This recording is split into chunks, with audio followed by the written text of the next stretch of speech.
An entitled Karen coworker keeps taking food from other people in the break room, as she will quite literally eat anything in front of her, regardless of if there's a label or not. But all that came to a head when my coworker pranked her so hard that I'm sure she will never mess with anybody else's food ever again. And I'm really happy this happened because this Karen definitely deserved it. Here's what happened. Okay, so many moons ago, I worked in a small office with a fair share of boomers, but the lead administrative assistant was a very special queen bee, to whom no rules applied and who had a very good opinion of herself. She did good work, so the leadership gave her a lot of leeway, and this led to a lot of problems for pretty much everybody else. One problem was that she more or less refused to respect boundaries regarding food in the break room. If it was there, in her mind, it was hers to take. No labeling or warnings or names on the food would stop her. But this came to a head one day over a birthday. A colleague of mine, who I will call the birthday boy, who had a very warped sense of humor, had a birthday coming up. Last year, the birthday boy had brought in a selection of beautiful cupcakes from a high-end bakery near him. Queen Bee had decided to help herself and, in the process, had kind of mushed up several others, as if she had taken her selections out of the beautiful box with a snow shovel. It was a real jerk move, and the birthday boy was a little upset, but mostly let it go at the time by saying, well, those were labeled and I'm unhappy that someone did not respect that. And that's something we absolutely all knew, by the way. This year, the cupcakes were highly anticipated, and Queen Bee had mentioned it several times, even though there was no real promise or obligation from the birthday boy. Well, the next day, the birthday boy came in with a beautiful bakery box from the bakery of choice, and he made a point of carrying them in, but he brought them into my office. He then said to me, watch this box for a minute, and then went back out to his car. He then came back with a package in a bag, walked into my office and said with a huge smile, would you bring that to my office, please? Now, I did that, and he shut the door and produced from the bag another box of cupcakes from a local supermarket. It was nice enough, but not the high-end pastries anticipated. Well, he then swapped them between their boxes, basically putting the awesome and really cool bakery cupcakes in the supermarket box, with the regular supermarket cupcakes in the awesome cool bakery box. But then the coup de grace. He put a huge fake rubber spider in the awesome cool bakery box, taped the whole thing shut with a foot of strapping tape, and labeled it "Cupcakes Do Not Open." And now you can probably see exactly where this is going. The awesome bakery box was deposited into the break room, and the regular supermarket cupcakes and the awesome cool bakery box remain hidden in his office. And now at this point, I could barely focus on my work. But I did manage to settle into answering emails and stuff like that when Queen Bee split the silence of the office with a scream that would wake the dead. Sure enough, she had discovered the box and taken a knife to the tape, opened it up, and saw a huge fake rubber spider. There were also several other people in the break room when I got there, including Queen Bee, who was simply hysterical. The leadership in the office were not too happy, but they were also fair-minded enough to see that Queen Bee owned a lot of responsibility for this incident. So thankfully nobody got in trouble, and hopefully that lady learned a valuable lesson. Okay, I honestly do not understand people like this. If it's not labeled for you, why are you eating it? Seriously, this is the same kind of person who would steal your lunch and eat it and be like, oops, sorry about that, my bad. And it's like, dude, what are you doing? Why are you taking my stuff? That is so rude. I cannot imagine dealing with a coworker like this because this is just so unprofessional. Plus, it's obnoxious. Like, this is some crazy behavior, dude. So honestly, I love the fact that your coworker got back at her, and hopefully she really did learn a lesson, because this kind of behavior is completely unacceptable and there is no good excuse. If you like Am I the Jerk, you're probably going to love Am I the Genius. Check it out, link down below in the description. Also, go to AmITheJerk.com/submit if you would like to submit your own stories. A psycho weirdo literally says online that I've been secretly dating him and that he deserves me more than my husband deserves me. But after this guy showed up in my house and literally has done some really weird things, I'm at a point where I seriously just don't know what to do because this is really creepy and I'm kind of at a loss. Here's what's going on. Okay, for starters, I have a restraining order against this guy who wouldn't stop stalking me. First, it was on my phone, then online, where he would literally give out my information, and he knew a bunch of stuff about my life that I never told him and he definitely should not have known about. I think we had some issues with our data being secure around him because I have indications that he broke into devices' accounts. Then he showed up at my house when he thought that we would be out. My dad and I had gone on a day trip to a couple of medical appointments together since we both go to this big hospital. And when we got back, there the guy was staring at my front door. I didn't want to assume at first because I didn't want to think that the person looking at the next door unit was actually lurking on me. But I said to them, "Hi, are you all right?" Which is another way of saying, "Hey, why are you standing smack in front of my door?" Because the numbers to my door are literally literally right there. Like, you wouldn't be there to look at my unit. Well, this dude glared at me. He turned his back so I couldn't see his face, and I finally just snapped and said fine. I then got this really uneasy feeling, so I went to unlock my door to get inside while this idiot stood there watching me. When I was about to ask him what this guy was doing, because I was wondering, is he like casing my place or just pretending he couldn't read my numbers, my dad hit the top of the stairs and he looked at him and just bolted. I then called security because that was really weird. Like, why would a lost potential tenant be so openly hostile? Nobody wants to make enemies with future neighbors, which was kind of the point of me being nice, where I'm like, okay, the person is looking at like the next door apartment, so I need to be friendly and forthcoming in the interest of getting along with the other people in the building. But on the other hand, a robber or some kind of criminal waiting to jump somebody would just be standoffish. They're definitely not going to be thinking about getting along. So when this guy was openly hostile, alarm bells went off in my head immediately. Like, something really just wasn't right. Now, security couldn't find him on the premises. We warned them about this guy and they said that they would keep looking out for him. But I just want to say, this guy is not psychologically well. He's part of a particular population online that has some very severe mental health and behavioral issues over the fact that they've never had a girlfriend. I don't talk too openly about my personal life, generally speaking, but I'm married and there's no way in the world I'm interested in paying attention to this angry, standard internet weirdo who is quite literally one of many people like this. This guy is very mean, very inappropriate towards women, and he's my height with like this Napoleon-like rage of a chihuahua with rabies. He is completely obsessed with the idea that the world is height discriminating against him to the point that he's constantly lashing out at people in this weird anticipation of a problem, assuming that's the issue. But the reality is that some women are attracted to short guys and some are not. It's not for him to be battering the ones that aren't about how they're offending him. This guy is very angry at the world and acts out in bizarre ways because he's mad he's not everybody's cup of tea. In fact, at one point, this guy messaged me. He tried to tell me that he was 6'2" and was incredibly muscular, while also having an account full of rants about how short and ugly he is, just to try and prove his false belief that I would go for him if he were tall and hot. But in case you were wondering, spoiler alert, absolutely not. I definitely didn't. I'm not going to throw away my genuine relationship with my husband, who is very, very kind to me, that I've cherished for years, all because some angry idiot on the internet claims to be tall and buff. My husband's tall and he's very nice, so I really don't care what some idiot has to say online. The whole interaction was just really weird. Like, that's not his height. Why is he trying to lie now? Like, that's just too awkward. So this guy keeps following me around. However, he's also complaining about how he thinks the universe and karma owe him a girl to like him because no one's done that yet, which is an issue with this guy's thinking. Because guess what? I don't like him either. And I find the notion that me or any other woman would find him likable so laughable that I don't even know how he'd assume that's what any of us are thinking. All he hears is women saying, "Oh no, you're not cute, you're mean, go away," literally every time he bothers a woman. Now, the creepiest part about this idiot is that he is like level a trillion convinced that he's been in a relationship with me when he quite literally has not. I even had to report it to like federal agents that I'm scared of him messing with me or coming near me in a way that's incredibly inappropriate. It's making me worried that he did something to me at some point or that he's planning to. Like, I'm worried he's gonna try and like do things to me inappropriately, and it's really got me concerned, such as coming into my house and then going from there, if you know what I mean. And this is not like an observation of any like attempts, but he keeps claiming that we've been intimate with one another, if you know what I mean, when that definitely has never happened, which is obviously creeping me out. This weirdo is so falsely convinced that he's entitled to push a fake relationship onto me, even though I've blatantly said no. So I'm honestly uneasy about this guy, and I seriously just don't know what to do.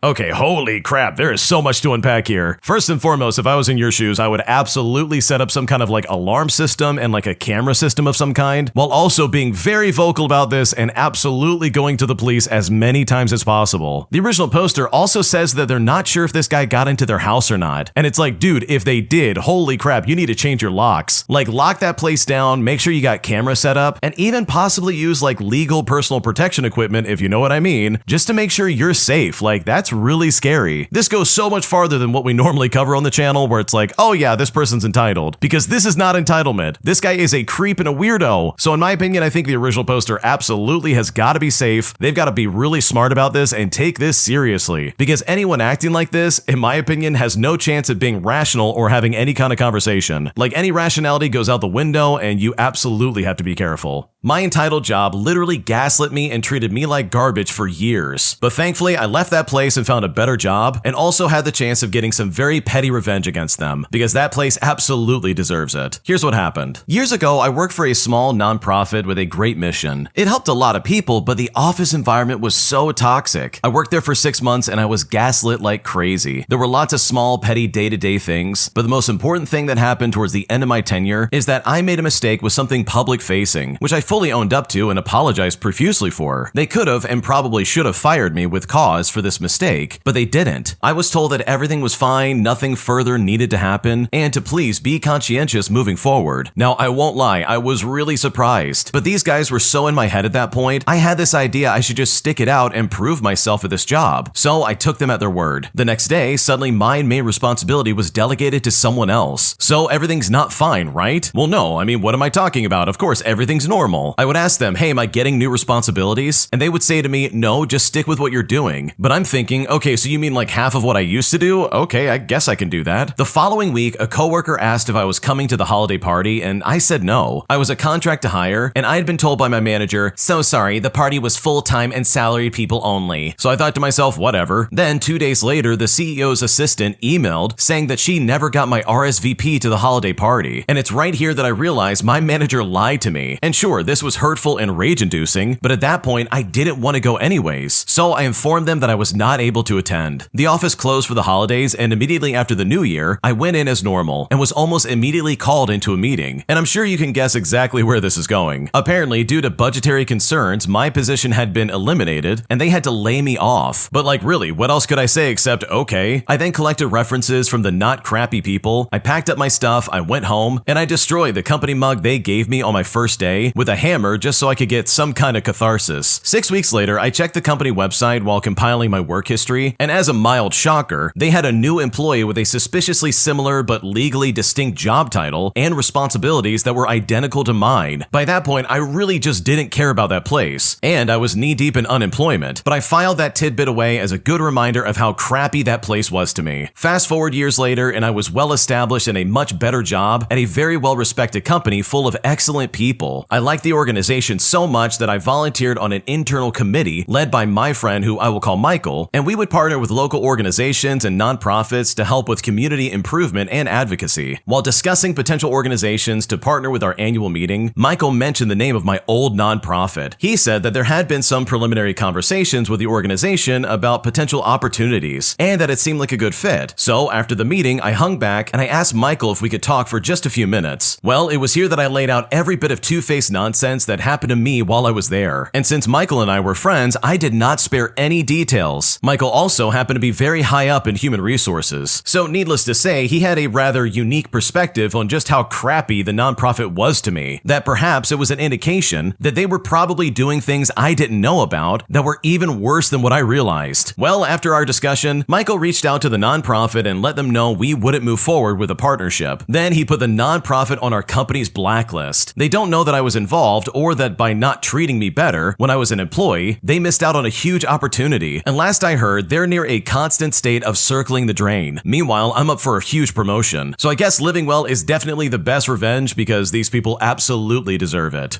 Dude, there's nothing better than leaving a toxic job and like moonwalking into the distance with a more successful career. Because holy crap, it's only a matter of time before that place like falls apart. You can only have toxic management and toxic employees for so long until all the good people finally get up and leave. I've worked in that kind of environment, and I'm sure if you're listening, you probably have dealt with that to some degree. And if you're like me, then you're happy to leave that place and go on to somewhere else because holy crap, dealing with that kind of energy is draining, and I'm just so glad the original poster got some kind of revenge. Am I the jerk for refusing to do a family secret Santa? All because my sister is stressing me out and making this into a bigger deal than it needs to be. Because at this point, it's become a very big deal and I just absolutely hate it. Here's what's going on. So my family does a big get-together every year, and in total, there's usually about 16 people depending on who's bringing a partner. For the last 6 years or so, we've done Secret Santa because otherwise it gets expensive and chaotic. The rules were always simple. Pick a name, spend around like $50, bring one wrapped gift, and then you're done. It was actually kind of fun because people would do thoughtful stuff like a cookbook with sticky notes, a cozy blanket, or a weird local coffee sampler, that sort of thing. Well, this year, my older sister, who I will call Kate, volunteered to run it and immediately made it a lot. She made a Google sheet with everybody's everybody's names, and then a separate tab where everyone has to put a wish list with links. She set up a hard cap of $60, but then she started messaging people like, oh, make sure your list is realistic. Please include at least 8 options. When I opened the sheet, most people had stuff like skincare sets, AirPod cases, branded hoodies, specific candles, etc. And Kate's list was basically Sephora and Lululemon. My mom texted me like, just fill out the sheet so Kate stops stressing. So that's exactly what I did. I put normal things, a basic electric kettle, a chef's knife, a bookstore gift card, a warm beanie, and when I did this, Kate replied in the group chat by saying, can you add some actual items and not just gift cards? And then direct messaged me that the kettle I linked was kinda boring and that I should add something fun. Then she sent another message to everybody saying that gifts must be from the wish list and that we can't give out random stuff, saying that we need to avoid generic gifts. She also said that we have to include a gift receipt and to please don't do bargain versions, because according to her, it's not fair. Now that last part hit a nerve because I know what she means by bargain. I'm not broke, but I'm also not out here buying brand name things just because they have a logo. Also, the whole point of Secret Santa to me was thoughtfulness, not shopping off a spreadsheet like we work in an office. So I said in the group chat pretty politely, hey, I'm gonna sit this one out this year. I'd rather just bring appetizers and hang out. The wish list thing is kind of stressing me out. And you know what? Kate immediately called me selfish and said I'm ruining the tradition. My mom called me and did the whole thing and said I'm making things difficult and that people already drew names, but I offered to just buy a $60 gift card for whoever has my name and just be done with it. But Kate said that's against the rules. My dad said I'm being stubborn and that it's not about money, but it literally is about money and control, at least partly. Also, I don't love being told that my gift ideas are boring. And now my sister's trying to tell everybody that I'm trying to cheap out and protest Christmas, which is not even true. I already bought cookies ingredients for the party, and I was planning to bring a nice bottle of something for my parents. I just don't want to participate in a gift exchange that feels like shopping for approval. My aunt even texted me and said, just do it for family peace. And my younger cousin joked that I'm the Grinch. I'm honestly considering just not going at all because it's turning into a thing and I just hate being the center of it. So am I the jerk for not doing the stupid Secret Santa unless we go back to the old casual rules, because this is honestly becoming too much? Dude, if I was in your shoes, there's no way I would ever do that Secret Santa. No, you are absolutely not the jerk. These people are being so weird. Kate is literally trying to police what people can and cannot buy. She's making this super strict and being really weird about it. Like, holy crap. I would not only back out, but I would never do this ever again. Like, there's no way. And just because you don't want to participate doesn't mean that somehow you're ruining the event. If anything, you're saying the quiet part out loud, dude. You're clearly saying what everybody's thinking when it comes to Kate. She's doing too much and she's making this incredibly rigid and just really weird. So no, you're not the jerk. This is some weird behavior and I would probably do the exact same thing. Am I the jerk for refusing to follow a family tradition that everyone else treats as some kind of sacred rule? But in my opinion, I feel like it's really toxic and it's something I just don't want to be a part of. Because after I set this boundary, my family basically turned on me and started treating me like garbage. And at this point, I kind of feel guilty for not going, and I seriously now don't know what to do. Here's what's happening. Okay, so I came from a pretty tight family where traditions are a big deal. Like the kind of thing people talk about all year and plan their schedules around. One of those traditions is an annual family gathering that's supposed to be about togetherness and respecting our roots. In reality, it's a full weekend at my aunt's house where everyone sleeps on couches, helps with chores, follows a strict schedule, and pretends not to notice old arguments simmering under the surface. I've gone every year since I was a kid, even when I didn't want to go, because skipping it was always framed as some huge betrayal. This year, for the first time, I decided not to go. I told my parents weeks in advance that I was exhausted, I had some deadlines at work I needed to take care of, and honestly, I just didn't have the mental energy to spend 3 days being polite and quiet while certain relatives made passive-aggressive comments. I didn't yell or make a scene, I just said I wasn't coming. My mom immediately got upset and said I was breaking the family chain and setting a bad example for younger cousins. My dad said traditions are about sacrifice and that everyone hates parts of it, but shows up anyways. So I replied that maybe that's the problem, and that doing something you hate every year doesn't magically become healthy just because it's labeled as a tradition. Well, after that, things spiraled faster than I expected. My aunt called me and said that she was hurt because she already told people I would be there, and now she'd have to explain why I wasn't. My siblings accused me of being selfish and said that I only think about my own comfort. One of my cousins even messaged me saying that she secretly wished she could skip as well, but didn't want to deal with the backlash, which kind of proved my point. Still, the overall vibe turned cold. The family group chat went quiet, and when it didn't, it was full of comments about kids these days and how people don't value family anymore. I tried explaining that I wasn't rejecting my family, I was rejecting the specific event that drains me every single time, but no one really wanted to hear that. They kept saying things like, "It's only once a year. You'll regret this when you're older." Well, fast forward and now the gathering has passed. I stayed home, I caught up on my sleep, I got my work done, and honestly, I felt relieved. But I can't shake the guilt they planted in my head. Part of me wonders if I should have just sucked it up like everybody else, especially since I knew refusing would cause drama. Another part of me feels like if I don't start setting boundaries now, I never will. So am I the jerk for refusing to participate in a family tradition that everyone else insists is more important than personal well-being? Because right now I honestly don't know what to do. Okay, in my opinion, and I might be an outlier here, but I think family traditions are really stupid, especially when they are like inherently toxic. And this one, in my opinion, is super toxic. You mean to tell me I gotta meet up with family that clearly don't like each other and deal with all these arguments and all this crap for like 3 days and have to sit there and endure it like the entire time? Like, dude, no, I am not dealing with that for a second. And in my opinion, the original poster shouldn't have to deal with that either. Everybody else is sitting there trying to be like, wow, this is a tradition, you're ruining it. I can't believe you would do that. Meanwhile, no one's doing anything to try and make it better. They're expecting you to show up and just put up with it instead of solving the issue and being like, oh yeah, maybe things are a little bit toxic. Which, by the way, is not that hard to do, man. All you have to do is be an adult about it. But these people want you to regress back into your old role of like being the submissive child instead of the adult who's saying, no, I've got work and other things to do. So no, the original poster is definitely not the jerk. They haven't done anything wrong, and honestly, you're not the only person who has said like, no, I don't want to go to this thing. I think you made the right choice, and I know if I was in your shoes, I would do the exact same thing. An entitled Karen tries to steal my seat on a plane as she straight up lied to my face, claiming that the flight attendant gave her permission to sit in my seat. But after having the longest day of my life and being so utterly exhausted, I decided to put my foot down and put this entitled Karen in her place in a way that she will never forget. Here's what happened. Okay, to start things out, I really need to say that people stealing plane seats and getting told off for it are some of my favorite stories on the internet. With the increase of plane seat bandits, most likely due to airlines almost making it a requirement to pay for seats if you want to sit next to your plane partner, I have been half expecting to run into one since me and my husband travel a lot for work. And much to my surprise, it finally happened and it was a lot of fun. Now, me and my husband always buy plane seats towards the back of the plane. As we stroll down, we see a lady and a young son, maybe 11 or 12 years old, literally sitting in our seats. And they were both deep into their phones when I told her that she was in our seats. Now, for reference, we had to wake up at about 3 o'clock in the morning to drive to the airport, and we didn't really sleep, so I was definitely not in the mood for anybody's BS. This lady looks up at me and she smiles and tells us that they weren't seated together, so the stewardess told her that they could sit here. But I just think to myself and I'm like, yeah, okay, she most definitely didn't say that. I smiled back and I say that we paid for these seats, so we would like to sit there. She keeps smiling her stiff smile and points to the other empty seats behind us and asked us if we wouldn't mind sitting in one of them since they were already settled and comfortable. I mean, would it even matter? Well, as I said, yes, it would matter, especially since the plane is still boarding. So these might all just be reserved, and it would really mess with the system if people sit in random seats. At this point, she is starting to lose her smile, and she then says to me, well, if there aren't seats available after the plane is finished boarding, then we would happily be able to move for you at that point. Now, I am not a confrontational person, and I am usually a people pleaser, so I'm struggling to stand up for myself. But I am so proud for doing it anyways. Meanwhile, my husband is struggling between boarding passengers to get the flight attendant. I let out a sigh with a half smile and I say, I'm sorry, but I just want to sit down. And I'm not going to stand in the hallway blocking people just to see if there's maybe an empty seat when we paid for these seats. And besides, I would like the police to be able to identify our bodies by seat number in case the plane crashes and our families want to bury our remains. When I said that, the kid's face, which was glued to the phone the entire time, looks up between me and his mom in a state of complete shock. And it was completely delicious. At this point, she has a bewildered look on her face, and she was sitting there for maybe 5 seconds in silence, right before she packs up her stuff and pokes her son to move. I just keep smiling sweetly, and I thank her as I plop myself down right as my husband returns with a flight attendant. I tell her that everything is fine, and I tell my husband exactly what happened. We then laughed pretty loudly, and I'm pretty sure the mom heard it, or at least I hope she did. I didn't look back, but I think I'm not mistaken when I felt laser staring into the back of my head. Luckily, the flight was only 3 hours, so I didn't need to walk past her to go to the bathroom. But but I'm honestly so glad I got to experience this because people who act like this truly are unbelievably frustrating. Wow, if I had to wake up at 3 o'clock in the morning just to catch this flight, only to then find somebody sitting in my seats that I paid for, I really think I would have been a lot ruder than the original poster. But they really did handle this like a pro, like they really did not let anything get under their skin, and they did not believe a single thing that this stupid lady was trying to like spout off to her. Like, did she really think her excuses were gonna work? Like, of course the flight attendant didn't tell you to go sit in these random seats. That is just such a complete load of garbage, and there's no good excuse for her trying to act that way. So truly, good for you for standing up for yourself, because this lady clearly was trying to work the system and try to get one over on you, and it's so good that you didn't allow that for a single minute. If you like Am I the Jerk, you're probably going to love Am I the Genius. Check it out, link down below in the description. Also, go to amithejerk.com/submit if you would like to submit your own stories. An entitled mother scolds me after I supposedly pushed her daughter away at an amusement park, claiming that I'm a liar and a bully, and that I need to apologize despite the fact that I didn't even do anything to her daughter. But once my father found out how I got treated, things took a turn in a way that I honestly never expected. Here's what happened. So this story happened to me when I was about 10 years old. My family and I were at an amusement park, which we always visit for a day every year. We had a lot of fun with all the different attractions, and the park also had different smaller attractions for children that use park coins. I was always a very patient person and always avoided conflicts because I am also very sensitive. As a child, politeness and respect were always the most important thing to me, whether I was a child or an adult, and I always got along better with older people as opposed to children my own age. In any case, there was a pirate attraction with 2 ships where several children could shoot cannons loaded with foam balls at each other. It was in a closed room, and the parents could watch from outside through a grate. These cannons, however, required special coins to work. Now, I had always been a pirate fan, so I was very keen to try it out. We were never a rich family, and so I was taught how important it is to save your money. These coins only cost $1 or so, but I didn't want to waste my money, so I only got 3 coins and I went to this attraction. I put a coin in the cannon and I started playing with other children. It was me alone against 4 other children. They bombarded me with the other cannons and I defended myself as best as I could, which wasn't really a problem. But one of the other kids was a girl who was about 8 years old who thought it was fun to manipulate me and push me and the cannon away so that I couldn't aim and couldn't really play. I asked her several times not to push me, but the girl just didn't listen to me. Since she knew that the cannon had a timer, I felt completely trapped. For starters, I was alone against 4 other children. Secondly, the timer was almost at the end and it was also my second coin. And thirdly, the girl continued to push and pull me even after I told her to stop it. Now, I didn't want to use any more of my coins, and I wanted to take advantage of the time that I had. So I grabbed the girl by the arm and I looked her straight in the face and I told her to stop. Well, when I did that, she finally burst into tears and ran out of the room. I was able to eventually use the time again and play again, but after a few minutes, a woman shouted at me. At first, I didn't notice her because I was too deep into my defense, but when I realized that she was shouting at me, I politely asked what the problem was. This woman looked at me and said, "You hit and insulted my daughter." Now, I was taken aback and said calmly that I didn't hit her, and I tried to explain my point of view to her. Well, she didn't let me get a word in edgewise and shouted at me while the girl on her leg grinned maliciously. She said that I should leave her daughter alone and let her do what she wanted. So I guess she apparently thought I was a violent child. During the discussion, a sound was heard which signaled that the timer of the cannon had run out. Emotionally charged and feeling attacked from all sides, I left the room disappointed in how people just cannot respect each other. I then found my family and I told them what had happened to me because I was already crying because I was being insulted for something I didn't even do. Afterwards, I went to another attraction with my sister just so I could distract myself for a moment. My father, who's a person with very little patience, saw this mother and decided to confront her. Now, I didn't notice this happened, but when I came back, I saw my father and the daughter's mother having a heated argument. My mother didn't want to attract attention and asked my father to please be quieter. This entitled mother saw me as a liar and a bully and completely insulted me. A little later, the father came and we explained the situation. He was a very reasonable gentleman and apparently knew immediately who the liar was and scolded his wife and his daughter. And after he apologized, he took his wife and his daughter to the exit of the amusement park. My mother was pretty embarrassed about this incident because we got so much attention and she was angry with my father for reacting like that. And I even apologized for the situation getting out of hand. We tried to enjoy the day and I tried to lighten the mood, but it was all in vain. Everyone in the family was angry for the day and we left the park just to go home. And I thought it was a shame that we lost our good mood and our wonderful fun just because of an argument. But the next year we went back and we had a great time. I tried not to mention this story again until a few years later, but through it all, I will never forget this experience for the rest of my life. Okay, first and foremost, your dad is amazing. The fact that he stood up for you and confronted this lady, in my opinion, is exactly what should have happened. Nobody can just yell at somebody else's kid like that. That is not okay. You're not going to sit there and scream at somebody else's kid and think you can get away with it, especially if your kid is blatantly lying and trying to get the other person in trouble. Like, anybody with 2 eyes and a brain can see that that stupid kid was messing with the original poster. They were pushing them around and they were just completely ruining the experience. So while this is clearly not your fault, I think it's still great that your dad stepped up and took care of business, because the way this entitled mother screamed at you, in my opinion, is completely uncalled for. This next story came from the Am I the Jerk subreddit. Check the links in the description if you would like to submit your own stories. Am I the jerk for yelling at the neighbor's kid who broke into our house to try and steal my brother's PC? Here's what happened. I'm an 18-year-old male who lives with my mother, my father, and my younger brother. Last week was my brother's birthday, and this party only had his friends because we like to keep family birthdays and friend birthdays completely separate. Now, my brother has been praying to get a gaming PC because I let him use mine when I'm not home or when I'm not using it, but he wants his own so he can play with me and his friends. On the day of his birthday, we invited all of his friends, but unfortunately, one of his friends' moms must have forced my mom to invite the kid's younger brother, and for the sake of the story, let's call my brother's friend Miles and the younger one Steve. Miles was a relatively chill dude and often came over to hang out with my brother to play on our trampoline or go bike riding with other kids in the neighborhood. The party was all okay at the beginning, and the kids started playing games in the backyard and took turns going on the trampoline, but everything went downhill when my brother opened up his presents. All the kids got him either a board game, a Lego set, or some kind of action figure. Most of the presents were unwrapped until my brother grabbed a giant one. He unwrapped it and was in complete shock to see the words gaming computer printed on the box. He then set the box on the table and ran to hug my parents. But trust me, we wouldn't be here if there was the happy ending that we were all kind of hoping for. Steve, who is the younger brother, absolutely bursted into tears, yelling out, "That's not fair!" And he's kicking and screaming the entire time. He even tried to grab the computer and run out with it, but I stopped him and grabbed it just in time. Eventually, his mother had to pick him up and bring him back to their house. Now, after that incident, everyone just moved on with the party, and when the party eventually ended, I helped my brother build his PC since it was the same one that I used to have. Once we finished, he was ecstatic to play, and I even let him take some of the games I finished so that he could play them. A few days after that, my brother, my cousin, and I were hanging out in an inflatable pool. We eventually got bored and started throwing water balloons around, which turned into a water balloon war as we ran around the house. But while we were playing, Steve must have walked into our garage and sneaked up to my brother's bedroom. After we threw the water balloons around, I decided to go and get changed back into normal clothing. But when I passed my brother's room, guess what I saw? I saw Steve unplugging the PC, and he was right there trying to lift it up. I walked into the room and obviously yelled at him to stop, but in his shock, he dropped my brother's PC, hitting his foot in the process. He started crying and bawling and then sprinted downstairs, and I chased after him, but he was already gone. Now, I was the one to tell my brother that his brand new PC was broken, and when I did, he had the obvious reaction of shock and sadness. I'm now trying to save up to buy him a new PC, and I'm trying to do this by doing neighborhood jobs like mowing lawns and washing cars. Fast forward, and I now have about $170 saved up, but now that this has all happened, I have honestly just one question. Am I the jerk for yelling at this kid? What should I do? No, you're definitely not the jerk, but if anything, you probably should have, I don't know, yelled at him a little bit more. This idiot literally snuck into your house to try and steal the PC. Like, he was unplugging it and got caught in the act. If I caught someone doing that, I would have lost my mind on them. And I do not care if they're a kid or an adult. You cannot just sneak into someone's house and try to steal their property. Now, I totally understand that you want to save up to buy him a new PC, but in my opinion, I think you need to call this kid's mom and be like, "Hey, your son broke my brother's PC. You need to pay for it." Because in my opinion, the parents of that kid are absolutely on the hook. This kid broke into your house, he tried to take the PC, and then he broke it on his way out the door as you yelled at him. Like, sure, you could probably pay for it by doing some more jobs, but those parents are absolutely the ones on the hook. So hopefully this can get worked out in some kind of way, because the fact that your brother no longer has a PC, all because of some stupid spoiled brat, in my opinion, is completely unfair. A group of entitled jerks trespass onto my property, demanding that I allow them to cut through it so that they can go up the mountain. And I'm honestly so frustrated dealing with people like this that I seriously hope they never come back. Here's here's what happened. Okay, so this happened late this afternoon. My wife and I own 20 acres of land in the Colorado mountains. Our house sits at the top of our land at 10,000 feet, overlooking our property below and the rest of the valley in the area. Our driveway is about a mile long, and the entrance is clearly marked with poles on either side and a house number. And along the driveway, there are about 10 to 12 signs posted that say private property, no trespassing, keep out, etc. Literally anyone coming down our driveway would have to pass these clearly marked signs. This afternoon, my wife and I are in the lower part of our property working on demoing an old cabin that we're taking down, and we hear ATVs coming down our driveway. I immediately jump in the pickup and I race up the mountain, and I come across several men who all appear to be in their 70s or in their 80s, sitting on their ATVs about 20 to 30 feet in front of our house. When I approached them, they kind of seemed shocked that I was even there. I asked them if they knew they were trespassing on our private property, and one of them just stated that they were enjoying the view, completely ignoring the fact that I just said they were trespassing. He then went on to ask if there was a way to continue on our property to get to the next mountain, but I just said no. The whole valley, including where you're trespassing right now, is all private property. They then talked about the land that they've owned in the past in a certain area, which is literally several miles away, and the entire time I tried to remain calm and polite through all of it, but they never did apologize for being on my property. Instead, they just said that they will stop trespassing and get out of here, as if I was the jerk for stopping and inconveniencing them. So seriously, am I the jerk for stopping these entitled jerks for riding their ATVs on my property? Because seriously, I'm very annoyed and I just don't know what else to do. No, it doesn't sound like you did anything wrong. There were literally signs posted all over your property. Stay out and go away. The fact that they didn't put two and two together and be like, oh wait, maybe we shouldn't be here. Maybe we shouldn't be trying to cut through this property that's very clearly marked. Like, that says way more about them than it ever does about you, because you did your job to try and keep people out. And so for them to try and be like, oh, can we cut across your property to the next mountain, in my opinion, is incredibly toxic and very rude. Am I the jerk for refusing to help out a friend who decided not to invite me to their wedding? Here's what happened. Okay, so for about 11 years now, I've been pretty close with a man that we will call John. We met at a job in my mid-20s, and we were pretty regular company up until the pandemic, where us hanging out has taken a decline but isn't extinct. John and his partner, let's call her Jane, have been together for about 8 years now and engaged for a little under 2, with the both of them having a child from previous relationships. Now, they've taken trips with their kids almost every single year, and when they've done this, I've been happy to help visit their home and check on things, and to take care of any of their animals or anything else that they might need while they're gone. I have helped them out with other projects and jobs over the years, and most recently, I picked up Jane from the airport, who was returning from a work trip, and I got her home this past winter during a snowstorm because my vehicle could handle it. So generally speaking, I have been present and helpful on top of our base friendship. About 5 weeks ago, I find out from a mutual friend that their wedding is coming up. Invites had gone out a while ago, and everyone in our circle got invited except for me. Now, as a gay guy, I've experienced being iced out of some of my straight friends' lives and events, in some ways that are minor and in others that are much more pronounced. But this one has definitely been something that has had me thinking about my time and energy with people. So I decided I would take the hint and begin to distance myself. Well, fast forward to about 3 days ago, and John sent me a message asking if I'm around in early to mid-August. I say that I am, and John asked if I wouldn't mind visiting like I have before to look after the animals and the property, but I say to him, I'm sorry, I can't do it. He then gives me a call to try and talk about it. We run through the same conversation, and mind you, it is polite even though it is a bit tense, but I finally say, I'm sorry, I just won't be visiting your home. After a moment of silence, I bring up that I'm disappointed that I appear to be the only person in our group of friends not invited to his wedding, and that I cannot be helping like I have before if I'm just a background friend at this point. I wrap up the call positively and sincerely, with me wishing them a good wedding and a good trip, and that maybe we can grab drinks sometime soon. Well, Jane then reaches out to me 2 days ago, sending me follow-up text messages saying John is upset about what I said and with her because she made the final calls about friend invites, and that I am taking this the wrong way as there is only so much capacity and that the others in our friend group have partners that took up space. She adds that she hopes I'll change my mind and help them out because it would put John's mind at ease. Now, I'm not entitled to the company of others or invitation to anybody's events, but am I wrong for setting my own boundaries in response to theirs? I try not to frame my friendships as transactional, but they obviously want something out of me here, despite their not inviting me and then avoiding even even bringing it up with me until they needed help covering their honeymoon. So seriously, am I the jerk in this situation? What should I do? I don't think you're the jerk at all because obviously they were definitely using you. Like, these were not friends in the slightest. They only wanted you around so you could check on their property, but didn't even have the common courtesy to allow you to go to their wedding. Like, they very clearly never considered you a friend, and that is honestly so disgusting. So no, you are not the jerk for deciding to turn them down, because it sounds like the both of them turned you down a long time ago. My mom is slowly draining the life out of me, and it's seriously starting to make me feel crazy, because right now I seriously don't know what to do. Here's what happened. So I need to start off by saying that my mother is driving me insane, and I feel like I'm at the end of my tether, and I just don't know where else to go. I took her with me on a trip to see family for Christmas, and it became a nightmare. She's just gotten worse and worse, and everything is always about her. How miserable she is, that her life didn't turn out like she wanted it to, that she's fat, ugly, broke. I mean, her complaints are endless. It doesn't matter what I say. She sees a different reality than I do. She decides that something is fact and tries to bully me into caving, just so she can be in the right. She doesn't care that I work nights, and I have to be available 24/7 to care for her emotional needs. Even though I'm 23 years old, I don't know when I stopped being the kid and she stopped being the adult, and maybe I was always the one forced to nurture. Also, nothing I ever do works. Setting boundaries doesn't help, family therapy doesn't help. She always manipulates, torments, and bullies until I lose my temper and I somehow become the bad guy. I will admit I have a temper and maybe in recent years an anger management problem, but I can't even begin to deal with it because she pushes on every button on purpose. I paid $3,000 for her and her friend to go on a cruise this summer because she couldn't afford her share. I have $30 to my name, and the same day I sent her $1,000 extra and she still started complaining. She wants me to fix everything and I'm just so tired. She has depression and I understand she may feel like garbage, but I don't get why it's okay for her to be like this. I don't know why family has left me to deal with her for years. I'm so emotionally drained. I can't even bear to socialize outside of her because I just don't have anything to give. And right now I'm starting to think I need to go no contact, but I don't know if that's an overreaction. I'm just so tired. I'm looking to move out in August, but I doubt the space will matter. I mean, she's in the Caribbean blowing up my phone as we speak, so no contact seems to be the only answer, and I can't tell if I'm the unreasonable one because right now I seriously don't know what to do. No, you're not being unreasonable for wanting to get away from this lady. She sounds insane and absolutely obnoxious. She's controlling every aspect of your life, and honestly, that is so unfair for you. So I seriously do not blame you for starting this process of moving away from this lady because her behavior is absolutely unacceptable. An entitled neighbor uses my property without my permission and even goes as far as to ban me from doing certain things on my own yard. But after he yelled at my kid and tried to say terrible things about my wife, I decided to get some revenge by getting a surveyor to describe exactly where my property begins and his ends, resulting in this guy being proven wrong in a way that he absolutely deserved. Here's what happened. So a few years ago, I lived in a subdivision that was full of entitled old people. In the 4 years that we lived there, I would take my girls on walks and there were 2 other families in the entire subdivision with kids, and the rest were all retirees or angry old people that still needed to work. When the kids would ride their bikes in the road, we'd get yelled at for being in the road, but when they rode on the sidewalks, they'd get yelled at for being on the sidewalk. If they picked up a dandelion from a yard, we would then get yelled at for messing up their landscaping. I mean, everyone around here was so entitled. So my neighbor was an old retired army man who did whatever he wanted, and apparently nobody ever said no to him. He didn't like the trash pickup because it would damage his lawn, so he would just put his carts on my property. He would also get political signs and put them in my property. His fence was too short on the side of his house to have a gate, so we had one on the side facing my property, and he would just straight up take everything through my yard, including his 4-wheelers and his lawnmower. And I'm personally of the opinion that a yard is just a yard, so I didn't really care. But I had my trees maintained professionally, I had lawn care, and I kept my yard mowed. And generally speaking, I didn't pay much attention to his complaints, other than to say, okay, I'll keep an eye on that. Now, you see, my wife has absolutely no spatial awareness, and she is a terrible parker. She's the type that pulls forward into a parallel spot and leaves the tail sitting halfway out on the edge of oncoming traffic and thinks that that's okay. The type that pulls into a spot and somehow gets wheels on every line. She's the type that would pull in and out of our driveway that is wide enough for 3 cars, but still find a way to take one wheel through the grass, resulting in a ground-up mud spot right at the bottom of the driveway where it meets the sidewalk. And this really was it. This was the most terrible thing that my entitled neighbor could even imagine happening. One day in mid-November, I got home from picking up the kids from school, and my oldest, who was 7 years old at the time, hops out and saw him putting up one of those electric trees in the front yard for Christmas time. His wife was super sweet, and she wanted it, so he would do it, even though he hated doing anything remotely joyful. My daughter, who was standing on my driveway because I told her not to approach them unless they used the sidewalk, told him how she loves the lights when they put them up. Well, when she said that, he immediately rages at her, and then comes up to me on my driveway with my arms full and tells me that he won't be having any more of that mud, that it's making his yard into a mud pit, and that women shouldn't drive anyways. And if I won't fix my wife's driving, that he'll just get a truckload of rocks and dump them on my driveway so we won't use it anymore. Now, I'm already livid at him yelling at my child, but I happen to have had enough of his complaining a couple of months ago and decided to get an official survey, so I tell him to stay right there and that we'll talk in just a minute. So I take the girls inside, I get the extra copy of the survey I had for this very occasion, and I take it outside and I hand it straight to him. I then explain how he can feel free to dump as much rocks as he wants on his own property, but then I take a few steps forward onto the lawn and I show him exactly where the line ends. I then tell him if he takes one step over the line from now on, I will have him trespassed. I then point out that his gate butts up against the actual property line, so he cannot use it any longer, and that my driveway is mine and that he can't use that either, and that if his trash bins end up on my yard again, I will call the city and have them removed, and he can go down and get new ones. Now, by this point, he is beet red and tells me that I can't tell him what to do with his gate, while also questioning me how he's supposed to mow the lawn or get his four-wheelers out. But I just shrug and I tell him, try me. And that was the last time we ever spoke. About a year later, some guys came out to do some work on his house, and they were going up my driveway, and I told them, no, you have to use his property, and then I gave them the history. I could tell they were annoyed at me for making their life harder, but they ended up having to drive their stupid lifter through his lawn and ground up all of his grass going up and down that hill multiple times. And honestly, it felt so good watching his lawn become a mud pit. We moved just a couple of months later, and while now it does feel a little bit petty, before we left, I left a card at his house that said we appreciated how kind his wife was and hoped his new neighbors would treat him with as much care and respect as he had afforded us. And I'm honestly so glad to be away from this guy because he was an absolute nightmare to live by. Wow, this guy's a massive jerk. For starters, why are you yelling at somebody's kid? Like, this kid was not doing anything wrong. They were standing on their property being like, oh, I'm so glad you're putting lights up for Christmas. Like, is that really an occasion to start screaming at this kid? And then acting as if the wife in this story is somehow making the lawn a mud pit. And oh, by the way, that lawn isn't even yours. So good for you for getting back at this guy, because the way he treated you was completely inappropriate. If you like Am I the Jerk, you're probably going to love Am I the Genius. Check it out, link down below in the description. Also, go to amithejerk.com/submit if you would like to submit your own stories. My grandmother is very upset with me that we don't share personal information with her any longer, all because she posts everything anyone ever says to her all over her Facebook page. Here's what happened. So my grandmother and I used to be extremely close. However, since I became a parent 9 years ago, our relationship has been strained. My firstborn was born 6.5 weeks premature, which resulted in a lengthy hospital stay for him. My wife also contracted some type of infection and had to spend a few days isolated from our son while also on IV antibiotics. We only notified our parents and employers of what was going on, as this was a scary time for us. My mom asked if she could tell anyone what was going on, and I gave her permission to tell my uncle, my brother, and my grandparents, but said that I wanted it kept within the family and not publicly shared. And my wife told her parents basically the same thing. As soon as our son was born, he was rushed to an ICU. Neither my wife or I got to hold him, I wasn't able to cut the cord, and only had enough time to take a picture on my phone while the team of doctors and nurses were working on him and taking him away. As I sat trying to comfort my wife, we both started getting several text messages, which was odd as we don't typically have many text conversations. We looked and we had a mix of messages offering congratulations and prayers for us and our son. At this point, I had not even gotten to touch my son or even know if he was okay. My wife replied to one of her close friends and asked how she knew about the news, to which she replied that my grandmother had posted on Facebook that we were in need of prayers. So I opened the application on my phone and I saw that my grandma had made a post with my wife and I both tagged, saying that our son arrived early, was in critical condition, and that my wife wasn't doing well, and that we needed all the prayers that we could get. Well, I immediately called my mom, and I not so nicely told her that she was in charge of getting grandma to take the post down, and that she was not to share any further information with with her from here on out. Well, fast forward to now, and I rarely call grandma to tell her anything. I've shared a few life events on Facebook, and she comments that she wishes she could hear from me instead of reading it online, which is incredibly ironic if you think about it. When she comes to visit us, she always says it's like she doesn't know us anymore and never gets updates on any of our lives outside of the occasional Facebook post. Meanwhile, her profile is full of posts about other family members and what's going on in their lives. I've told her that my personal life is just that, and I will not be sharing any of it with her that I wouldn't share with the world. Yeah, I do not blame you for cutting your grandma out of your life in that way, because clearly nothing's private with her, and she's just gonna share it on Facebook at the drop of a hat. So I personally find that incredibly annoying, and I don't blame you for withholding any kind of private information. Am I the jerk for turning a family argument into a massive situation after I decided to speak up? Because right now my mother's blaming me for everything going wrong, and at this point I seriously don't know what to do. Here's what happened. I'm a 20-year-old male, and I come from an absolute nightmare of a family. One of my uncles is a raging narcissist, but everyone still talks to him, unfortunately, and for the sake of the story, we'll call him Frank. Yesterday, we had a small family dinner since it is my grandmother's birthday. Frank and his wife, who we will call Sarah, are completely awful to Frank's daughter from his first marriage. We'll call this daughter Clara. I would never stop to explain it all, but all you need to know is that Clara is completely innocent. They literally hate her for no reason. Frank hosted a family dinner yesterday, and they were trying to use Clara as a servant. She had already cooked most of the food, and they were trying to make her clean up as well. Eventually, she had enough and called her stepbrother to collect her. I've met her stepbrother a few times, and he's a very nice guy, but he does not mess around about his sisters, and that includes Clara. He used to have major anger issues, but he's much calmer nowadays. Her stepbrother arrived, and Frank said that he wasn't going to let Clara leave until she washed all the dishes. Other cousins offered to help out, but he said that since she made all the dishes because she did all the cooking, she had to wash them herself. He then hid her shoes and phone so that she couldn't leave. And for the first time ever, my mother and other elders in the family were standing up to him, and they were demanding that he let her go home, but he literally was not budging. An argument started after all the kids were cleared out of the room, and Clara started crying, and she was going to go back to doing the dishes, but I was like, no, that is not going to happen. I went outside to her stepbrother's car, and it turns out that one of Clara's cousins from her mom's side was also there with him. They asked what was taking so long, and I informed them of the situation. And this is where I might be the jerk, since I knew these two would go into the house and get Clara out by any means necessary. So I let them in, and all I can say is that Clara's shoes and phone were returned almost immediately. I stayed outside, and I am not lying when I say that those men shouted so loudly that the windows were literally shaking. Her stepbrother and cousin also then took a pair of Frank's shoes, the TV remote, and a few other things just because they could. Well, now that the dust is settled, everybody is mad at me. My mom is saying that I was a jerk because they were trying to get the situation sorted out, which is true because that was the first time I saw anyone stand up to Frank. She said now that I got Clara's maternal family involved, things are a million times worse. Clara's older brother, who is not the stepbrother, but who's also Frank's son who couldn't make it to the family dinner, has now completely disowned his father and is now refusing to return a car and a lawnmower that he borrowed. They're now demanding that I apologize to Frank and that I also ensure his belongings are returned to him. But I do not think that I'm the jerk because it is his own fault that he refused to let Clara go. So seriously, am I the jerk in this situation? What should I do? No, you are definitely not the jerk. Getting Clara's family involved in that way was the best move you could have made. Everybody else has clearly been coddling Frank and like dancing around the way he acts, and it really seems like they're only mad that you said anything because now they can't hide the fact that Frank is an awful person. Like seriously, who is your mom to be like, wow, everything's so bad because you said something. It's a million times worse because you spoke up. But it's like, wait a second, lady, why have you never spoken up? Does she not even care about Clara and the way that she gets treated? Because it sounds like she's been more than willing to sit on the sidelines and let all of this happen, but now that you've basically brought this all to light, somehow it's your fault? No, it's not your fault, it's your mom's fault and everybody else who stayed quiet. And let me tell you something, if they really tried to look at me and say, you need to apologize to Frank and get his belongings back, I would laugh so hard in their face, I would probably start crying. Because there is no way you ever owe Frank an apology. This guy is a narcissist, he's a piece of garbage, and I'm sure this guy finds so much pleasure in all the chaos he causes in your family. So no, not only are you not the jerk in this scenario, but under no circumstances do I ever think that you should ever have to apologize to Frank. Am I the jerk for telling my father to get over the vase that my son accidentally broke? Because right now he is making a bigger deal out of this than than it really needs to be. And after a bit of back and forth between the two of us, he now thinks that I'm the one in the wrong, despite the fact that my husband and I offered multiple times to try and make things right. Here's what happened. Okay, so when I was a teenager, my father bought a large glass vase, which he filled with wine corks. And for years, it stayed on top of a small table in the living room. My family visits him monthly for lunch, and last October, my son was running around my father's living room and accidentally knocked the table over, which caused the vase to fall down and break. I immediately apologized and offered to buy a new vase. My husband and I also cleaned everything up. My father declined my offer to replace it, and at the time, he said he understood it was an accident and was glad my son hadn't gotten hurt. Mind you, he was 2 years old at the time, and there was a lot of glass on the floor. During the next couple of months, I apologized and offered to pay for a new vase multiple times, but my father kept saying that it was fine. However, earlier this year, my father started talking about how much he loved the cork vase and how expensive it had been back when he bought it. And as the following months went by, his complaints began to escalate. He would make comments about the fact that my son broke the vase almost every single time we came over. Occasionally, he would also supposedly joke that we should plan our visits with longer notice so that he could hide his valuables from my kid. Last week, he threw a party at his place, which we attended, and a friend of his who had not visited in a while noticed that the vase was gone and asked about it, to which my father replied that my little jerk of a son had broken it and that I had not replaced it. Now, my husband was nearby and he's the one that heard it, so after the party, I confronted my father and we fought. He said that he had the right to complain about the fact that my son had damaged his property, but I told him that while he has the right to be upset, the fact that he declined my offer to buy him a new vase does not entitle him to complain about me not doing it. He can either retract his forgiveness and work something out with me, or get over the vase and stop blaming my toddler for the accident. Oh, and for the record, he didn't call my son a little jerk, but instead used a swear word to describe my son. So I told him that I won't have him calling my son bad names over this kind of incident. My father is still insisting that I'm in the wrong here, so I'm honestly feeling so frustrated because right now I really don't know what to do. No, you are not in the wrong for calling him out. He clearly feels a certain kind of way about that stupid vase, and he's trying to retroactively blame this on your son, despite the fact that you literally tried to fix the situation. You quite literally offered to replace the vase and pay for it, but he declined both times. So I think you're totally in the right for being like, wait a second, you can pick one of these two options. Either you can be upset and we can figure this out, or you can let it go and be an adult. So for him to double back and be like, yeah, they didn't even replace the vase that their stupid kid broke. That is a straight up lie, and that would drive me personally incredibly insane. So no, I do not think that you did anything wrong for correcting this guy, because your dad's behavior is completely unacceptable. An entitled Karen freaks out when she hears me doing my yard work, demanding that I turn off my leaf blower, as she tried to lie to me that I was breaking the law for using it in the first place. Here's what happened. So every Sunday afternoon, I do yard work. I mow the lawn and use the weed whacker to take care of some overgrowth, and when I clean up, I use an electric leaf blower, and I'm typically wrapped up in less than an hour. Well, this last Sunday, I'm using the leaf blower to clean up my backyard when I look up and I see my neighbor standing in my yard waving at me. I walk over to where she is and she is yelling for me to stop. My neighbor is this Karen white woman who absolutely never talks to me. I've been living next door to her for 10 years and I don't even know her name. When I see her outside, I do attempt to be neighborly and wave, but whenever she sees me, she looks down and walks away. The only other time over the course of the last 10 years that we've ever interacted was when I was talking on the phone outside and she popped her head out of the window and demanded that I take my call somewhere else and that she couldn't hear herself think. So needless to say, we haven't had the most neighborly relationship ever. So anyways, I walked up to her with the electric leaf blower in my hand and she says to me, "You need to stop it. It's illegal to use a leaf blower. Also, be considerate of your neighbors. I'm trying to relax on my back porch, but I can't do that because you're making so much noise with this machine. You do know it's against city noise ordinances, right? You're breaking the law." Now, when she said this, I didn't say anything. And while I was standing in front of her, I pulled out my phone and Googled the noise ordinances in my city, which I found and read very quickly. I then told her the following. Well, according to the noise ordinances in our city, gas-powered leaf blowers are illegal, but this one's an electric one. Also, I'm perfectly within my right to use these sorts of tools during the weekend between the hours of 9 o'clock in the morning and 8 o'clock at night. So no, you are definitely wrong. I'm not doing anything illegal, but you, however, are trespassing. Her face at this point turned red, and her mouth hung open for a couple of seconds before she began to sputter out some kind of response. She said to me, "That must be wrong. I petitioned. You have to be wrong." I said to her, "No, it's right here in our city city's noise ordinance page, and it took me all of 10 seconds to find it. And at that point, I showed her my phone. Well, she just ignored my phone, and then she asked me, okay, well, why can't you use a broom? We use a broom, no problem. I respond by saying, because it's a lot to sweep up, and I don't want to be here all afternoon. Besides, you have a gardener, and he uses a leaf blower too. She then tried to switch tactics. She said to me, I'm just trying to be neighborly. I came and I asked you nicely. But when she said that, I cut her off. I said to her, no, you didn't ask nicely. You came into my backyard uninvited, you started yelling at me, then you tried to tell me what to do on my own property, and then you lied about noise ordinances just to get what you wanted. That is not being neighborly. She started backing out of my backyard, throwing her hands in the air in frustration. But it's so loud, and I'm just trying to relax. Why can't you be more considerate of your neighbors? I replied by saying, you're not being considerate either, lady. You could have asked how much longer I was planning on using the machine, because it's not as if I'm planning to use the leaf blower for several hours. But you didn't. You demanded that I stop. You're making your feeling inconvenience my problem. I don't mean to be a jerk, but if you don't want to hear the leaf blowers for another 10 minutes or so while I finish up my yard work, go inside your house and close your doors and windows, because this is definitely a you problem. She then turned away and walked back into her backyard. I kept using the leaf blower, and I heard her slam her backyard door. Well, true to my word, I was done in less than 10 minutes. But regardless, she didn't emerge from the inside of her house for the rest of the day. Wow, that sounds incredibly obnoxious to deal with, because seriously, what is that lady's problem? For starters, she absolutely came over there to try and have an argument. She tried to be like, oh yeah, you're breaking the law. And when that didn't work, she tried to switch up tactics and be like, oh, I'm just trying to be a good neighbor. But it's like, seriously, what are you talking about? Why are you ignorantly forgetting the entire beginning of this conversation? Because this Karen's behavior, in my opinion, was completely inappropriate. And if she had just been a little bit nicer, then literally all of this could have been solved in a reasonable way. Am I the jerk for kicking my boyfriend's family out of my house and refusing to let them move back in after finding out his brother has cancer? Here's what happened. I'm a 32-year-old female, and I managed to buy a house in 2020 with my savings from working as a nurse when home prices and interest rates were so low. About 2 years ago, my boyfriend's mom, his ex-convict brother, his brother's wife, and their 2 kids moved in with me. Initially, things were okay, but problems really started when I began working night shifts 6 months ago. Every time I came home, the house was a complete mess. There were dirty dishes, trash everywhere, and it was all just completely neglected. It became increasingly stressful to return after such a long shift to then come into such chaos. To add on to that, they were super loud during the day, so I couldn't get any rest from my following shift. So it was just too many people for a small 2-bedroom home. Despite having numerous conversations about cleaning up after themselves, nothing really changed. On top of that, I feel like my hospitality was being taken advantage of. They didn't contribute financially, and I started feeling like a free hotel. I finally reached my limit and told them they needed to find another place to live. Well, my boyfriend is upset, saying I should be more understanding, especially since his brother recently found out that he has stomach cancer after I forced him out, and now he has no way of getting to his doctor's appointments. Even though his brother doesn't contribute, my boyfriend pays for around half of the bills. The house is solely under my name, and he didn't contribute a thing to the down payment. But despite this, he feels that I'm being too harsh. So honestly, I really need to know, am I the jerk for kicking them out, especially for the way they treated my home? What should I do? No, I do not think you're the jerk at all, because seriously, the way they treated your house is unacceptable. They didn't even try to take care of your house. Everything was a massive mess, and they didn't even care to try and clean up and take care of the place. Like, the level of disrespect they were showing you would have gotten under my skin as well if I was in your shoes. And for your boyfriend to be like, oh, come on, my brother has stomach cancer. What is he gonna do now? It almost sounds like he's trying to blame you for his brother having cancer. Like, wait a second, that's not fair in the slightest. You didn't cause that, and that's definitely not your fault. So no, I don't blame you for kicking them out, because the way they were treating your home was completely unacceptable, and if I was in your shoes, I would have done the exact same thing. My stepson's entitled vegan girlfriend demands that while she's staying here, I need to stop eating meat inside of my own home. But after being confronted by these people, as well as them trying to run the way I live my life, I decided to put my foot down and put these people in their place. Here's what happened. Okay, so my stepson, who we will call Ben for the sake of the story, is 20 years old and is living with us now during summer break from college. About a month ago, he asked if his girlfriend from college, we'll call her Olivia, could stay with us the rest of the summer because she is going through a rough time at home. Now, I wasn't fully on board with the idea because we already have 2 other kids ages 11 and 9 in the house, so having 4 adults and 2 kids in our space is a lot. My wife has a soft spot for Ben and struggles to say no no to him. So my concerns were dismissed, and now Olivia is living with us until they go back to school. And there have been a few issues that have come up since Olivia's come along, pretty much all of which have to do with me. First of all, one of the big reasons Olivia wanted to change her living situation is because her parents are alcoholics. Now, I don't drink every day, but I do have alcohol in the house, and I like to have it with a meal sometimes or have a few cocktails on the weekends. And this is very triggering for Olivia to see a parent drinking with kids around. Secondly, Olivia is vegan. We eat a lot of meat in our house, and pretty much every meal has meat involved. I also hunt, so we do eat meat that I've harvested, and I have a few mounts on the wall. And apparently, this makes Olivia especially uncomfortable. Ben and Olivia sat down with my wife and I this past weekend and offered some suggestions to make Olivia's time here easier. Their first suggestion was that if we want to drink, I should do it in private and not around the kids. I tried to interject when they might suggest this could happen, but they asked to let them finish before saying anything. Their next suggestion was to allow Olivia to cook vegan meals for us so that we didn't eat so much meat all the time. She even offered to do grocery shopping and meal planning to provide vegan meals for us instead of our usual meals. And finally, they asked if I could remove the mounts from the walls of the house until they go back to school in 6 weeks. When they finished, I asked if it was okay for me to talk now, and they said yes. And I told them that my answer to all of their suggestions was no. I told them that I appreciate Olivia's offer to cook for us, and she is free to cook any vegan meal for us during the week if she wants to. But we are not going to completely change our diets for one person. But as far as their other suggestions, that's just definitely not happening. My wife spoke up and said that maybe it wouldn't hurt to try their suggestions a little bit and just see how things go. She said it's only 6 weeks, and that changing our lifestyles a little bit for a short period wouldn't destroy us. Well, I told all three of them that if they want to change the way they live, they are free to do so. But they are not going to force me to change the way I live in my own home for a temporary guest. I told them that if it means I cook separate meals for myself, so be it. But the mounts are staying up, and if I want a beer or a glass of wine, then I'm definitely going to have one. Now, all three of them think I am being unreasonable and that they are not asking too much of me for a short period of time. So am I in the wrong for not giving in to my stepson's girlfriend's demands? What should I do? Wow, I cannot believe the audacity of Ben, Olivia, and your wife in this situation. Who in the world do these people think they are? You're telling me that a temporary guest is coming into your house and saying, "I'm sorry, all these things around me are really triggering, and you need to change them just for me." Like, what is happening right now? That is not how this works. If you're a guest in somebody else's house, you can't just make these weird demands and be like, "Oh, it's really triggering if you don't change this." Like, why should the original poster have to change his entire life around for 6 weeks instead of Olivia and Ben just adapting for the 6 weeks and then going back to college? Like, the original poster has it 100% right. He should not have to take down any of the mounts off the wall, and if he wants to drink beer and eat meat in his own home, then guess what? That's exactly what he's gonna do. And if they don't like that, then they can stay in like the guest room or like make their own meals at separate times. That's like the real solution in my opinion. It's not turning around and trying to control someone else's life all of a sudden as a guest in their home. So no, you didn't do anything wrong. You have every right to live your life in the way that you want to live it. And you most definitely don't have to take orders from somebody who pays $0 to your household. If you like Am I the Jerk, you're probably going to love Am I the Genius. Check it out, link down below in the description. Also, go to AmITheJerk.com/submit if you would like to submit your own stories. An entitled Karen inside of an airport decided to be incredibly rude to a stranger I was standing next to. So I decided to stand up and give her a piece of my mind. And I've honestly never felt better about getting back at somebody in my life. Here's what happened. So I went on a baby moon with my wife to Kona, Hawaii. And this situation happened at the airport on our return trip. If you've never been before, the Kona airport has no closed terminals. It's a bunch of gate open air pavilions that are right next to the aprons and taxiways. So it is very noisy. Now, because of the noise, it's really hard to hear the announcements from the gate agents. Me and my wife noticed that a bunch of people were starting to flock towards the door, and it looked like a line for boarding. As my pregnant wife and I were walking towards the line, a woman close to our age, maybe in her 30s, right next to us said, "I think this is the line for boarding, right? Are we boarding right now?" And I replied by saying, "I'm not sure. We're just along for the ride and we hope that we just end up on the plane." The lady then bantered back something like, "Oh, I guess we'll find out." But right at that moment, cue the done-up, wealthy-looking, cream pantsuit Karen lady with a fancy bag walking opposite side of us. She spoke over the first lady and said, "Well, if you bothered to pay attention, you'd know they're announcing boarding groups." The first lady was kind of meekly shocked and she said, "Oh, I just didn't know." But this entitled Karen said, "Yeah, we can tell." Now, I am a pretty laid-back guy, and I'm always willing to talk to to strangers. I usually assume if someone's being a jerk, they've probably got their own problems, but the way this old Karen spoke down to a friendly stranger twice, looking like she was a Hillary Clinton lookalike, honestly just really set me off. I looked at her straight in the eye and I said, "Sorry we inconvenience you, but that's really no way to be an absolute rude jerk to a complete stranger. You sound miserable to be around." It was so direct and unexpected that this Karen just stood there stuttering and scoffing as she fell behind. I walked away with my wife guffawing and chuckling next to me, feeling 10 feet tall. And I thought this was over, but it definitely wasn't. As we approached the gate agent with our boarding passes, I saw some movement behind me. This Karen was speed shuffling up the priority boarding lane and slipped into line right behind us and said to the man right there, "That's him. That's the guy who cussed me out." Her husband was the guy in line behind us and she had caught up to him. The husband then said, "This guy?" And I was immediately prepared to de-escalate, but he just looked back at me with a somber look on his face. So I just told him the truth directly. I said to him, "I didn't cuss her out. Your wife was being awful to a stranger, so I told her to stop being so rude." The old man just looked back at her and said tiredly, "Well, I mean, honey, come on." And it's right then that I knew that the man knew. He knew that there was no reason to defend her. He didn't even say anything to me, but I saw the apology in his eyes. By that point, it was our turn to board, so we sit down and have a sleepy flight back to Alaska. And I honestly still feel good about putting this Karen in her place. Yeah, I really love those situations because they come around like once in a blue moon. And when they do happen, they just feel so good. And this Karen absolutely deserved it. She was mouthing off to a stranger for literally no reason, and in my opinion, that kind of behavior is completely unacceptable. Am I the jerk for telling my extended family that I'm not ignorant to how they really treated my dad when he was growing up? Because right now, they are equally upset with me as they are with my dad. And at this point, I seriously don't know what to do. Here's what happened. Okay, to start things out, I'm a 16-year-old female, and I always knew that my dad didn't like his family. We saw them very little my whole life. Really rare that we're with his side, but they're not totally no contact either. So it's always tense when we are around each other. 2 weeks ago, my dad's cousin was in town, and there was a party for the extended family. I spent most of the time with cousins who I do see more frequently, but at some point an argument started, and then literally everything hit the fan. Eventually, I was approached by some extended family members, and it was just a massive mess. So the thing with my dad and his family is that my dad is half adopted. His dad, meaning my grandpa, passed away when he was 5 years old, and his mom, or my grandma, remarried less than a year afterwards, and my dad was adopted by his stepfather by the time he was 7 years old. My dad was never okay with the adoption. He was angry, hurt, and grieved the fact that his dad was replaced. He never forgave his mom. He never even liked his stepfather for doing it, and never called him dad or liked him because of it. His mom and stepfather tried to make him change his feelings, and when his half-siblings were born, they were all on their parents' side. My dad saw it as unforgivable, and when he went to college, which I think was when he was like 17 years old, he told me he never went back home and had really little contact. He didn't invite either his mom or stepfather to his wedding or his half-siblings, and I think it was after that that they got really upset at him for still having an issue with being adopted, and he even had his name changed as well. In fact, when my parents got married, my dad changed his last name to my mom's. They told me before that she would have taken his last name if his had not been changed when he was a kid. So to save money, they decided to have dad change his name once instead of both of them changing it. Now, for the sake of the story, when I was born, they named me Megan. Megan is not my real name, and this was my dad's original last name and my grandpa's last name. He told me how much the name meant to him and to mom too, because she said she loved how he lit up every time I'm called Megan. So I know that my dad hates his family, even though he gets along well with his cousins. When the argument broke out, my dad's mom and stepfather and his half-siblings came over to me and they tried to explain stuff to me. They acted like I had no idea what the fight was over, and they told me my dad has some emotional issues and that they said he was throwing another tantrum like he did when he named me. But they also said that they all still really love each other. But I told them I'm not dumb, and I know how things really are with them. I told them I know my dad hates them and he never wanted to be adopted. Well, when I said that, their anger just came right back, but it was all directed at me, and they told me I know nothing. And surely I can see how childish it is to hate being loved after more than 40 years. My parents stepped in and we left right after that, but I got a Facebook message from some of them afterwards saying that I should really think before I speak. So truly, am I the jerk in this situation? What should I do? It is so ironic that they're trying to be like, oh, you should think before you speak, because I really think they need to take their own advice. Who in their right mind would go up to a teenager and be like, hey, guess what? I'm going to assume that you're really dumb and you don't know what's going on, so let me give you a jaded point of view about your father father and try to turn him against you. Here you go. Like, what are you doing? Stay away from other people's kids. That is so messed up, it's not even funny. And the fact that they try to do that to you, in my opinion, is completely inappropriate. My entitled manager at the restaurant I used to work at refused to pay me for the entire month that I worked there, choosing instead to make fun of me and mock me to all of my coworkers. But in the end, I get the last laugh as that restaurant burned down to the ground, causing this guy to literally lose everything. Here's what happened. Okay, for a bit of quick context, I worked at this restaurant in question throughout November of 2023 for only about a month as a failed job hop, and the fire that happened in this restaurant happened in mid-May this year, and I hopped jobs due to getting underscheduled at my old job. Also, for starters, it is important to know that I am from Germany, so US laws may not apply to my situation, and secondly, I am not very well versed and made quite a few mistakes along the way, so feel free to call anything out that you might see. Okay, let's jump right into it. The restaurant in question was a mid-sized German-Russian restaurant located in a very old building, including a few 9-pin bowling lanes. The current owner of the restaurant was relatively new, and they had only been there for maybe about 2 years at that time. Now, I applied for a job there since the place is very close to my flat, and the owner seemed sympathetic, and I liked the day that I was tested to see if I could work there. It was a fast-paced job, but it was fun enough. Now, I did not mesh well with the coworkers due to awkwardness mostly, and I also did not receive a lot of training. Questions were often met with sarcasm, and I was told to do what I was told, but also chastised for dumb questions. But I told myself to tough it out and do my best. No job is ever going to be perfect. Well, the first major red flag was my boss getting drunk every single night, and I mean literally drunk. I also worked this month under a verbal agreement, which was a massive mistake, as I was told they could only register me on the first of the month, which was a big lie, and it was a huge mistake for me to believe them. Gradually, the boss treated me worse and worse. He literally told me he expected me to be perfect, and that I need to be a mini version of him. He also made really inappropriate remarks in regards to my newlywed husband. He would say stuff like, "Oh, you just want to go home early on New Year's so you can spend some quality time with your husband, if you know what I mean." Now, the last 3 days, I got openly screamed at, I got berated in front of a coworker and insulted, which resulted in me crying during my shifts and literally shaking from the anxiety of messing up. Now, there are several mistakes that led to this. For starters, I mistakenly carried wine into the cellar, and this is all due to a misunderstanding of instructions. I also carried gas canisters into the wrong room after being told to get them out of the way. I also poorly wrapped some cutlery, and I forgot to greet all the kitchen staff members. But seriously, my biggest mess up was spilling beer on a customer, and I barely got any kind of backlash for that. I then texted my old job, and I asked if I can please just come back, to which they happily agreed. Since I was under a verbal agreement, I decided to reach out to my then boss and let him know that I would not be working with him in the future. I offered to help him out during December and leave peacefully in January, just so I would not leave them hanging during the holidays, thinking that I would extend some kind of olive branch. But boy was I wrong. He blew up on me via text messaging, saying I betrayed them for taking me in, for wasting his time, and that he had just registered me as working there, so he just simply had to deduct the fee of $150 from my wages, which is nuts and incredibly illegal. I refused and tried to de-escalate while letting him know that I would not be coming back to work, while he demanded a proper reason as to why I'm leaving, to which I responded that I would not tolerate any more disrespect or insults. Well, when I said that, he got even angrier. He said that I deserved him screaming at me, and that I should stop making up all these lies. After I ignored his ranting, he went straight to the work group chat, copying my messages and posting them in there, making fun of me and demanding to know who insulted me. I explained that I was privately talking to him and nobody else. I apologized for escalating, and then I left the group after I started crying out of disbelief and shock. He would send in every message I sent him, so I eventually just stopped. I left him at that, and I just hoped that I would get paid. And just as I should have expected, I did not get paid. I messaged him outlining what he owed me, and he essentially told me to get lost and get a lawyer. I tried to reason with him, but there was literally no point. I wasted my November working for this trashy place, but I was still bitter. I decided not to sue, as the cost would have exceeded the wage he was withholding. I received a new contract at my old job, and I was actually happy with my job, so I kind of forgot about the place, only really bringing it up when driving by. Now, since that place had crazy turnover, and because 3 colleagues had left in the month I was working, I would assume that I wasn't the only one being cheated out, but this is honestly pure speculation. Well, cut to mid-May this year, and I open my family group chat, and someone sends me a video of a fire in the building. There were unknown causes, and it's heavily speculated speculated that it was an arson. Luckily, no one got hurt, but the entire building got destroyed either by fire or the copious amounts of water needed to put it out. They demolished that place in June, and so the restaurant was no more. Now, of course, the owner kept and is to this day still crying on Facebook and Instagram about it, and most recently, they opened a GoFundMe page, which really is not doing well. I'm very happy that no one got hurt, and it absolutely sucks people lost their houses that day, but at the same time, I can feel a sick sense of happiness that this happened to them, like he got what was coming for him. I am absolutely petty for checking their socials every now and then just to see what's going on at the moment, and most recently, they revealed the house owner that they were renting had very poor insurance, so they are financially and royally ruined. So hopefully the wages and tips they stole from their employees will help cover their butts, but honestly and thankfully, it probably won't. Yeah, that is one of those jobs where you know almost instantly that these people really suck. They treat you like garbage right off the bat, they refuse to train you and almost mock you when you ask questions, and then when you try to leave this place and go find a better job, they freak out on you and say, no, you need to give me a real reason. And it's like, what are you talking about? I don't have to tell you anything, especially if I'm employed under a verbal contract. And you know what? That's definitely one of those like lesson learned situations where it's like, okay, we're definitely not going to do that again now, are we? But even then, this manager is an idiot for opening himself up like that. And he literally lied to you and got free labor as a result. That is really unfortunate, but I think it all worked out at the end of the day because this guy got exactly what he deserved. Am I the jerk for having my wedding on a day that my friend can't take off from work? Here's what happened. So my fiance and I are throwing together a small wedding in our backyard that's set for 6 weeks from now. We've been engaged for over a year now, and we have a daughter, so we figure that it's time. We are not into the whole production that some bigger weddings can become, so we're trying to keep things extremely casual. As a result, we've been texting and calling people to invite them in lieu of the more traditional paper invites. I texted a friend of mine with a date and time, telling her that we would love to have her attend our little gathering if she could make it, and trust me, her reply really sent me for a loop. She responded very upset that the wedding was so close and that she didn't have time to prepare for it. On top of that, I scheduled the wedding on a day that she works at the county fair. She then went on to say that my decision was rushed and that I should be giving my guests as much time as possible to get ready for the wedding. Now, I didn't want to make her feel bad about not being able to make it, so I told her I understand that it was a busy time for her and that she should not worry. She then replied saying that I was being dismissive and was questioning if we were ever truly friends because I didn't think to check the fair dates before setting the date for my wedding. She went on about how she wanted to be involved in the planning process and that it felt like a big slap in the face that she wasn't being involved. I responded by apologizing that I hadn't checked the dates because I really thought that I knew them, but also I questioned why she couldn't just take the day off if it was really so important that she had to be there. Well, apparently she would be fired if she did that because she's the only cook available for the whole week of the fair, and apparently 6 weeks isn't enough time to find someone to cover one shift. She responds to my apology by saying that it's not a little mistake and that I should have asked her when she would be available. She also asked why she hadn't been notified sooner. I've tried to tell her that it's just a small, casual affair and that my fiance and I are the only ones involved in the planning process. I've tried apologizing, but she just doesn't want to hear it. And at this point, I'm angry at her that she seems very determined on making my wedding about her and her needs. I have disengaged from the conversation entirely, but it is all still haunting me. So I really need to know, am I the jerk in this situation? Because right now I'm seriously so distraught and I just don't know what to do. No, you are definitely not the jerk in this situation. Let me get this straight. Your friend's like, oh, you're getting married? You need to check my schedule first before you can make that happen. Like, does your friend hear herself even for a second? Like, her attitude towards you getting married is completely insane in my opinion. From the sounds of it, it doesn't seem like this is a very big situation or like event of some kind, and it really is just a small gathering of people that you guys really love and care about. So the fact that she can't get her life together in 6 weeks, in my opinion, is completely insane. And also, I'm pretty sure she's lying when she's like, oh, I'm the only one that can cover this one shift, and I'm gonna be fired if I call out. That is absolutely ridiculous, and I don't believe her for a second. Like, seriously, you have a month and a half to get it figured out. And the fact that she can't do that isn't because she isn't able to, it's because she's an entitled, spoiled brat who is only thinking about herself. Like, that's the only thing that's rattling around in her stupid brain. And in my opinion, she does not care about you in the slightest. So no, you did nothing wrong by scheduling your wedding, and if your friend wants to make a big deal about this and try to make it about herself, then honestly, that is her problem and not yours. A crazy Karen throws herself onto the floor and has a literal temper tantrum after she doesn't get the answer that she's looking for. And despite the fact that I tried my very best to provide the best customer service that I possibly could, this Karen decided to go nuclear, freaking out on me in a way that I've honestly never seen before in my life. Here's what happened. Okay, for starters, I work in pest control. I've now worked in it for about 3 years, and I regularly see some crazy, entitled, and even dangerous people. And I don't say this to scare people away. I think it's a wonderful job which comes with a lot of freedom, and 9 times out of 10, you do meet somebody who is nice. Now, I can agree that since I work with it, I've gotten used to going into homes where people have bed bugs, mice, or ants in their living room, so sometimes I have to remind myself that what they're experiencing is a first for them, but this is like the millionth time that I've seen it. So yes, we do sometimes come off as a bit cold to a situation. That's because from the point when we come in through the door, we're trying to think of the best way to help. And no, I don't mind if your house or apartment is a bit messy, since working crime scene cleanup is a part-time job, so believe me, I've seen much worse. So I got an order to go and help a lady in her mid-40s with what she believed to be some sort of wood-boring beetle, which is very common in Europe where I'm from, especially if you have bad ventilation or if the temperature inside fluctuates a lot. And she is making this conclusion since she is seeing a lot of markings on her furniture. When I get there, I introduce myself to her and she seemed nice, a bit worried perhaps, but nothing out of the ordinary. She tells me her story and I just nod along. She then takes me to her living room where her 5-year-old was sitting glaring at his iPad. Now, the living room, despite its larger size, felt very cramped, and that's because all the walls were covered with shelves and all the shelves were covered with stuff. She then takes me to the coffee table and points to it. "See?" she asks, almost a bit hissing. "There they are, ruining my table. I guess I'll have to throw it out. And I just bought this thing. Now who's gonna be paying for this?" Now, when she said this, I got shocked. This lady went from like 0 to 100 in less than a breath. I got closer to the table and I had a look. I say to her, "Ma'am, I'm sorry, but I can't really see what you're talking about. Do you mean these scratch marks?" And I say that as I point because right now I'm very confused. She then begins to yell, "Those aren't any scratch marks." And at this point, I can see her eyes filling with tears. She then says, "And I have similar markings here on the wall, and I have them on the window, and I have them on the fridge in the kitchen." I noticed that she had gotten very flustered, but by what, I really couldn't understand. So I asked if I could maybe have a look around and try to see if I can put anything together. She said to me, "Yes, I'll be in the bedroom. Just yell later and I'll come along." She then waved her hand at me and walked off. And I thought to myself, okay, that's really weird. But I honestly was very eager to see if I could find a solution to her problems. I went through almost the entire house, but I couldn't find a single thing. All the markings that she had pointed out had very good reasons for being there. So after some time, I called her out of the bedroom. I said to her, "Ma'am, so I went through your house and I had a look at all the things that you pointed out, and I can say that if it were a common wood-boring beetle, it wouldn't create markings in concrete, glass, or even the steel from the fridge." Now, it's at this point that things really started to break down, because when I said that, this was apparently code for, okay, let's act like a child. Because the second I stopped talking, she began bawling her eyes out and screaming at me. And mind you, the child is still sitting in the living room next to us. Now, I handle a lot of strange and yes, dumb people almost every day, but one thing I don't tolerate is someone screaming in my face. I then said to her in a very strong voice, "Listen here, ma'am. The chips from the concrete is from when someone hanged a painting, and the markings in the glass is from someone scratching it. Also, the floor looks that way because that's how hardwood floors look like after someone has repeatedly walked in high heels. And your table looks like that because it's old and it's been used. Oh, and your stainless steel refrigerator got that marking after what looks like a BB was shot at it." And on the side, I'm extra proud of that last statement because I could see the child on the sofa trying to hide behind the iPad just a little bit more. Well, when I said all this